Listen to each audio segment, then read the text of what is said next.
Hi, everyone. Welcome to another episode of Office Hours with the Professor. As always, I'm your host, William the Professor Collis, now back from vacation again and excited to dive in with a new news story this week. So for my return to the office, I picked the story Monaco is going to host the Sim Racing World Cup Finals. Now, I originally found this story on Esports Insider, did a little bit of digging, but here's the basic facts.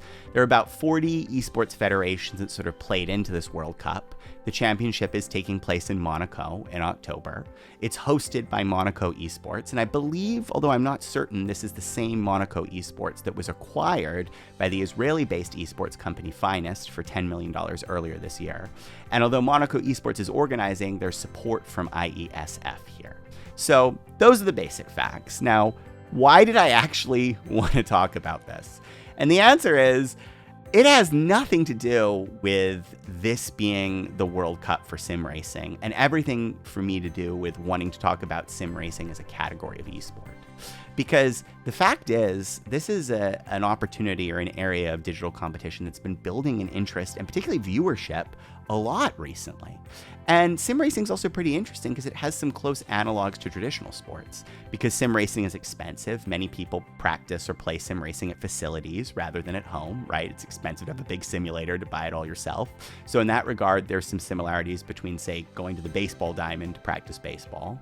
And also there's high skill transference between sim racing and regular racing. If you are a good driver virtually, chances are you could be a pretty good driver physically and vice versa. So this is sort of an interesting category of esport to me because it has many unique properties.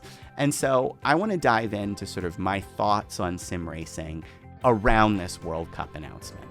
So the first is, I hope this is a big opportunity to make racing an actual category of esport, a major category of esport. I think we all grew up playing racers. Racing is sort of a known category of game, but it hasn't had its opportunity in the limelight, say, in the same way MOBAs have. And so I'm excited to see this category explored more.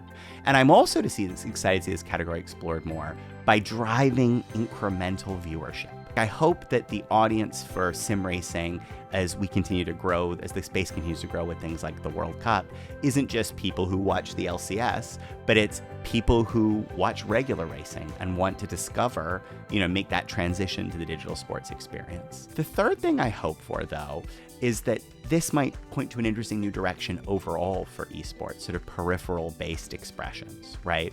If sim racing does well, my personal hope is maybe we'll see a Microsoft Flight Simulator World Championship coming up soon, in a big way. But last and most interestingly, I know there's been a lot of collaborations and overlap between sim racing drivers and, sponsors and, the actual racing side. But I'm really hoping that something around the World Cup triggers this to deepen, because I think there's a really interesting opportunity for a sport like sim racing to lead the way in terms of showing how a physical sport and its digital analog can do creative marketing expressions. And it would certainly have something to teach, say, soccer teams about how to interact with Rocket League. So my overall grade on this news story is a pass. And it's not a pass because I don't like it, it's a pass because it's early innings. I want to see how this World Cup is viewed. I want to watch the sim racing space as a whole more broadly. But I'm very excited and very optimistic, and maybe we'll be covering this story again on the Office Hours podcast soon. So thank you so much for joining me, and I look forward to doing a new news story with you next week.